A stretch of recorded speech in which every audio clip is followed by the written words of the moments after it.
Masaya ako na makita ka ulit. See you. Kobe, hindi na ako mag-aaksaya ng oras para pumunta pa sa isang peace meeting. Dwayne, magagamit natin yan.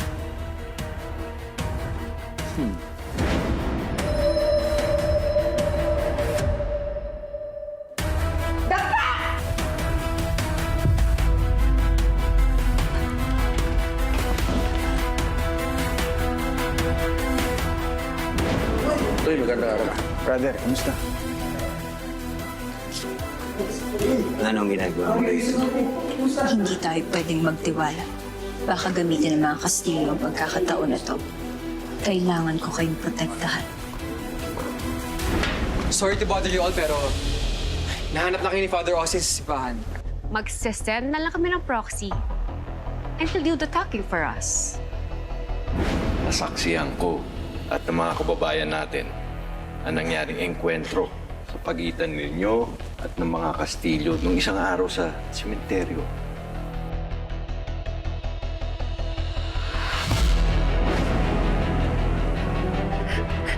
Huwag ka lang magkakamaling magdalawang isip.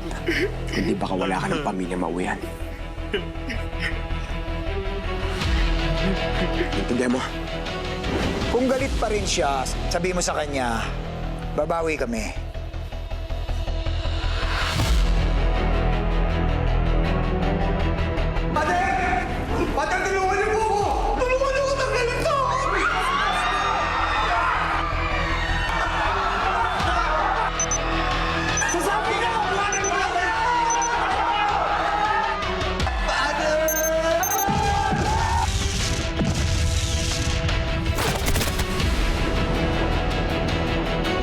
Malawak ang lugar na ito. Maraming pwedeng pagtakasan si Don Silvio. Di sila makakalusot sa amin, sir. Handa na ba ang mga armas? Pinasecure ko na sa mga bata ni Chaco. Amethyst, nadali kita sa lugar. Kasi na nga ang bomba. Kumpleto na nga sila, Totoy!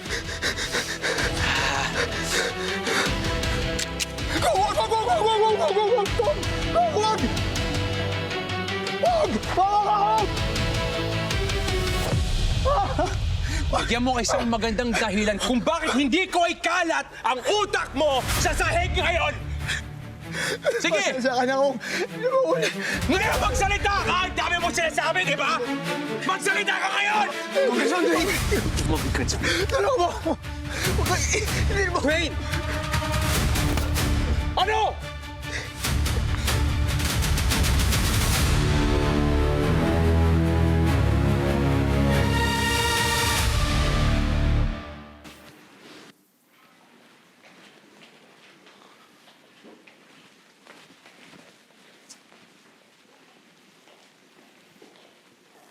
Tay, kamusta si Amethyst? Stable na siya. Si Tito Arco na daw bahala para matid siya pa uwi. Hayop yung nagtanim ng bomba. It was a planned attack. Alam naman ang lahat na pinatawag kayo ni Father. Para ano? Para marinig ng buong Pok para iso. Pero ano nangyari?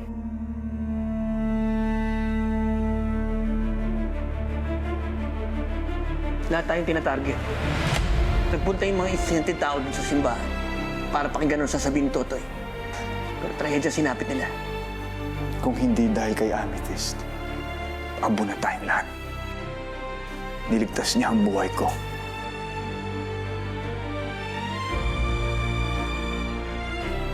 Niligtas niya ang buhay natin lahat. Ngayon, sigurado akong si Dwayne ang nag-utos ng pag-atake na yun. Kaya kung gera ang gusto niya, yun yung bibigay ko. Maghanda kayong lahat. Susugod tayo.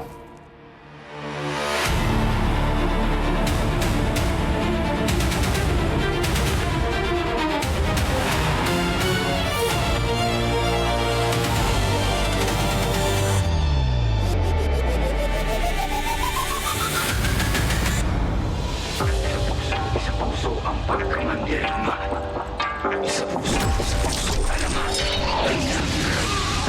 lumabas sa mga kalasag. Huwag kang karagarag kumanda kung pumalag. Di mo ba nakikita yung mga nasa laot? Mga balangay na daladala yung mga salot. Mga katawan na katapal na bakal.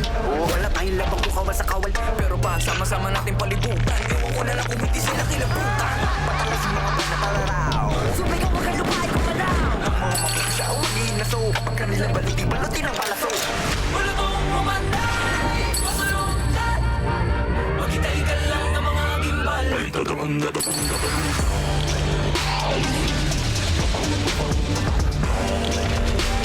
Susunod kayo na mabulong. Dahil puso man dirigma, di pa pakutsa, di pa papugo. Puso man dirigma, di pa padiktaan. Talagun. Sila yung bulokan, sila yung nagalo ko balat sa tinalupan. Kami yung panalo pero bakit parang kulang? Para ba sila yung nagitahit ng muhunan? Teka sandali, mga gawin ko yung nabura. Ako na mawala, ako yung nakatira. Tuwag para dito ang mundo. Maglato sa pagkasala yung tamyento. Teka nga, sino ba nagpapapapel? Mga pangalan namin tinala sa papel. Ayaw kong pakibahagi, huwag ka na pumapel. Punitin ang seto ng gawa sa papel. Wala kong umanay, masalungkat. Maghintay ka lang ng mga imbal.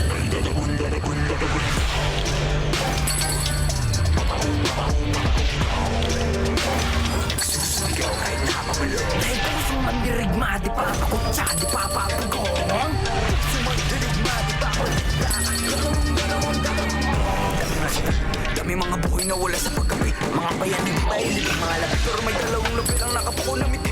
Pagdating ng buka, sa wakas ay nakawawagay-way na rin natin na. Kung hindi nagsangara, sa wakas tayo rin nakasangara. Pero di natin namamalaya, meron na palang ugay. Magpalit ka mayaman na nako.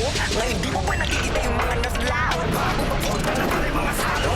Wala kong umanay, masalungkat. Maghintay ka lang ng mga gimbal. Ay, tatagong.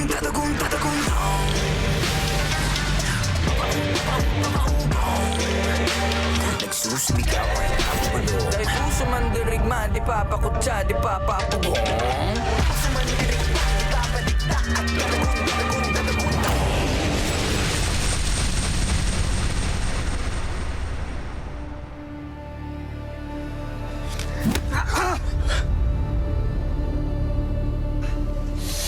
Kulit mo rin eh.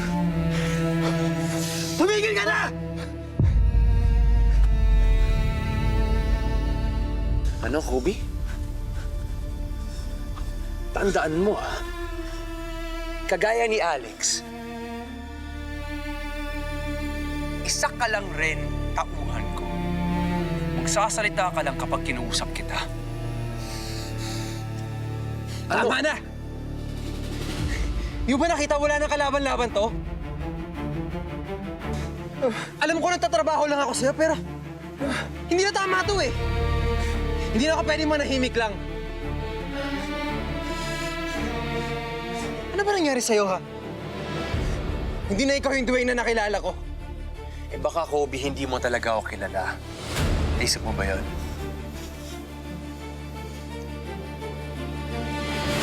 May gusto ka pa bang sabihin?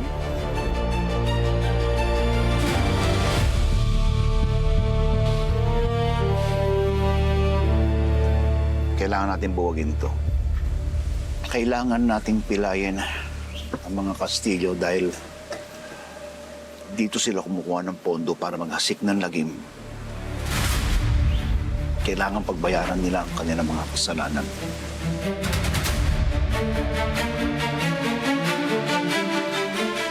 At nagpapasalamat naman ako sa inyo na kayo sumusuporta. Kayo'y nakakatulong at unti-unti may babalik natin ang katahimikan sa buong paraiso. Nung tinulungan mo kami dati, sir, pinangako namin tutulungan ka namin.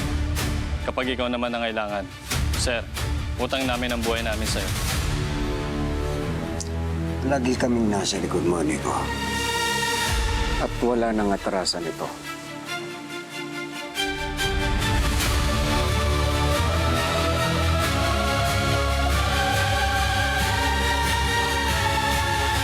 I resign.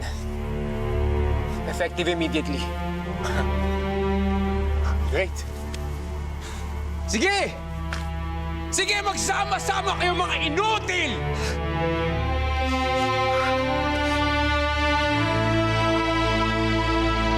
Nakita mo? Nang dahil sa'yo, naging isang suwail pa ang kababata kong kaibigan. Naging suwail pa si Kobe.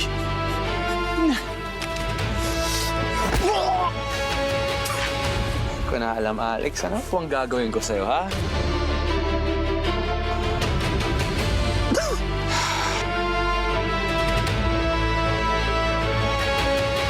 Tandaan natin,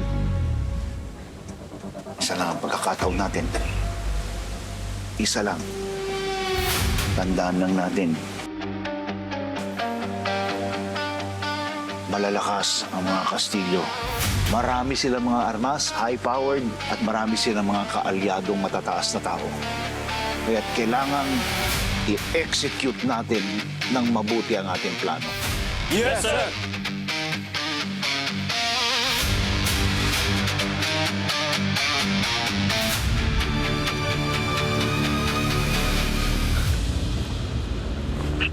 Kobe, saan ba talaga tayo pupunta? Saka, kanino ka pa mukhang aligaga eh? Aalis tayo ng Buwak Paraiso, ma. Hindi na tayo babalik. Bakit? Dahil kay Congressman Wade. Pag naabot tayo tayong dalawa, sasaktan niya tayo.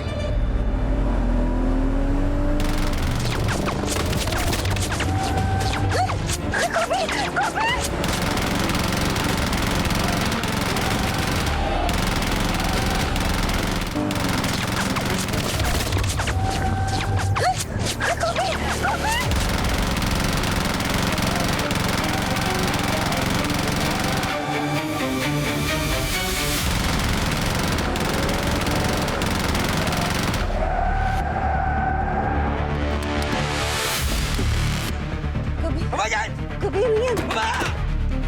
Takot ako! Kobe! Kobe! Kobe! Kobe!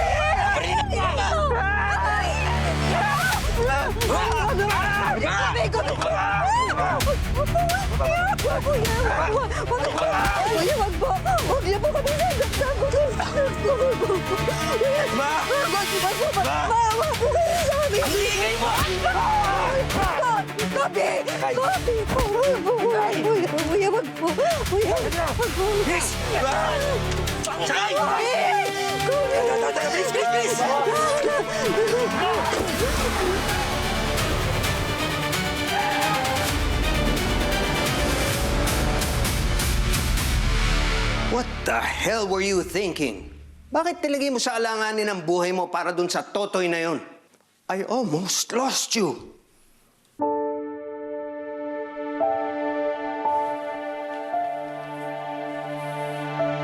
At anong ginagawa mo dun sa simbahan? Ha?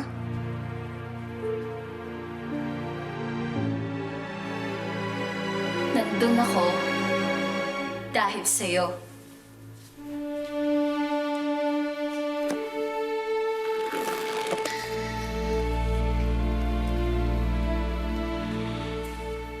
Natunugan ko na may gustong magtangkas sa buhay mo. Inalam ko pa kung sino.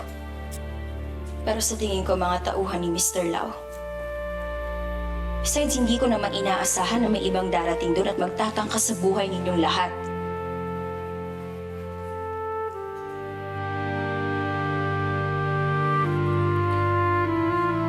Ang importante, ligtas ka.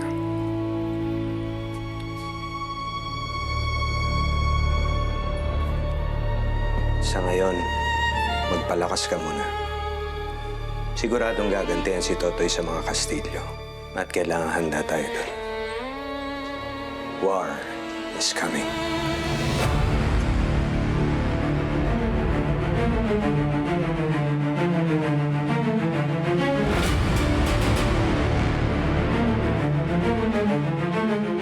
Still can't understand kung paano nabuhay sila Totoy sa simbahan. Dapat ubos silang lahat. Nawawala na ako ng kumpiyansa dyan kay Alex.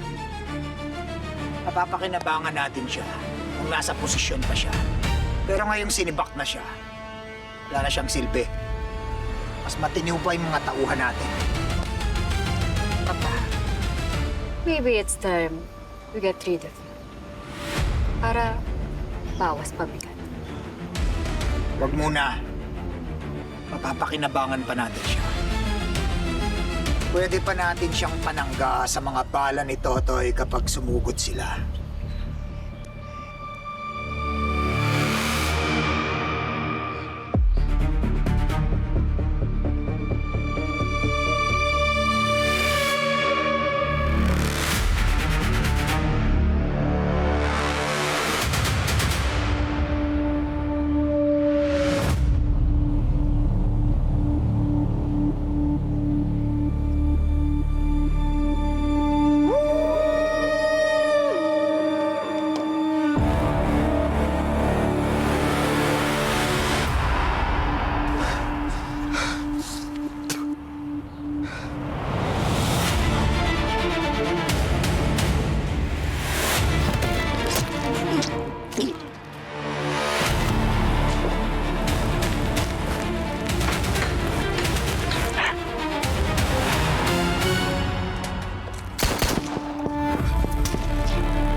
Sugod!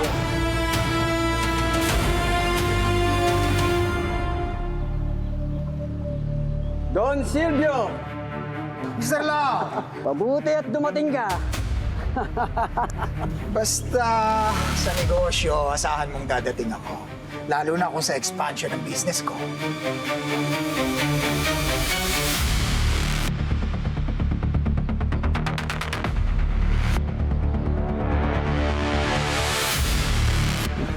Interesado ang mga boss ko sa proposal mo. Good to hear that.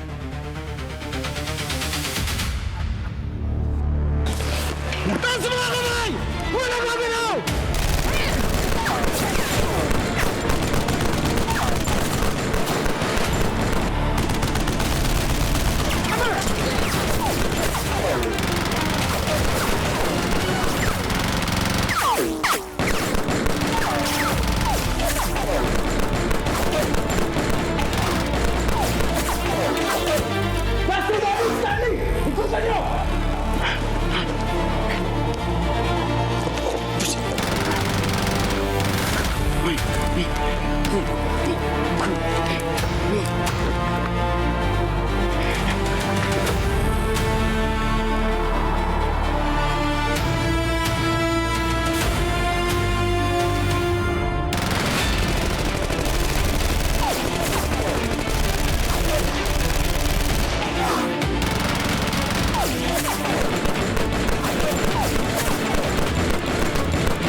Fernandez, makinig ka!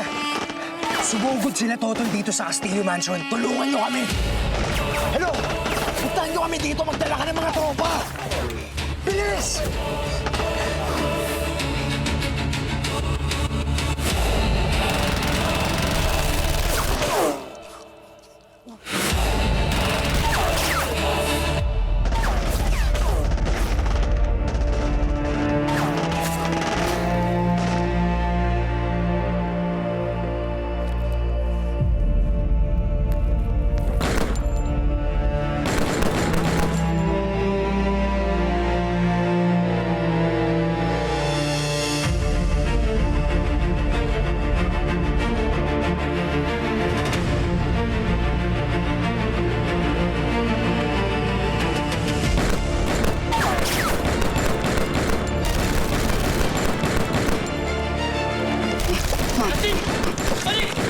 Pupunta ako sa Totoy!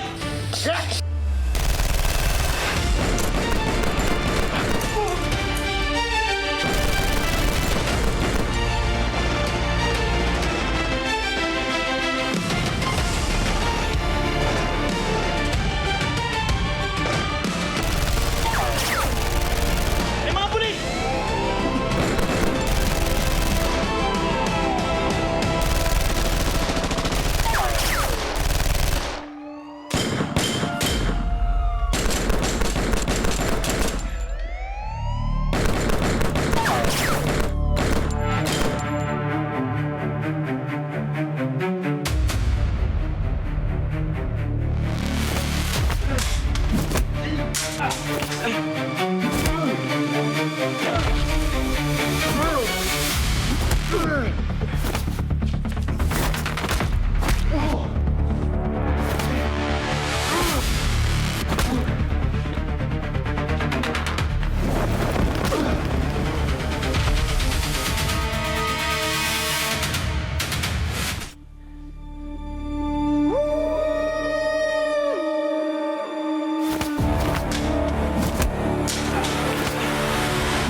Dahil puso man dirigma, di papakutsa, di papapugong.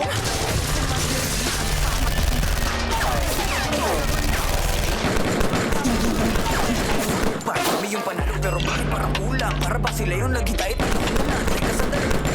Ano ginagawa mo, Stanley? Patingin mo ang pulis! Hindi! Papatay ko pa si Paul! Bilisado mo! Baka mahultay ng mga pulis! Tara na! Sigurado ako na si Totoy, si Diamond at yung kapatid mo ang may pakalalang lahat ng to. Yung pagsugod sa mansyon, pati na yung transaksyon namin kay Mr. Lau, planado nila lahat yun. Kamusta yung paglusob niyo sa mga Castillo? Marami ba kayong napatay? Bakit mo ako pinigilan kanina? Patay na sana si Dwayne kung hindi dahil sa'yo. Paano nila nalaman ang tungkol sa transaksyon? Malamang sa malamang kagagawa ni Stanley yan. At hindi imposible na may mga tao pa siya sa mansyon. Kaya kailangan nating maglinis.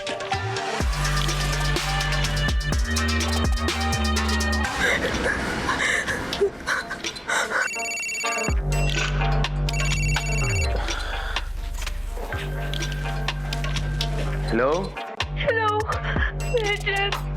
Kailangan natin tulungan si Ate Sela. Kinuha sa nila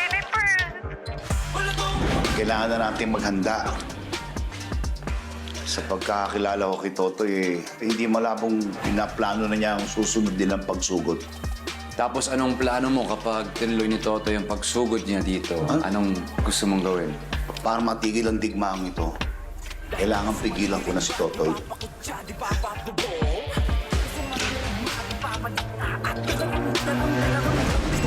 Gusto ko lang magpasalamat. Niligtas mo ang buhay ko. Niligtas mo kami lahat.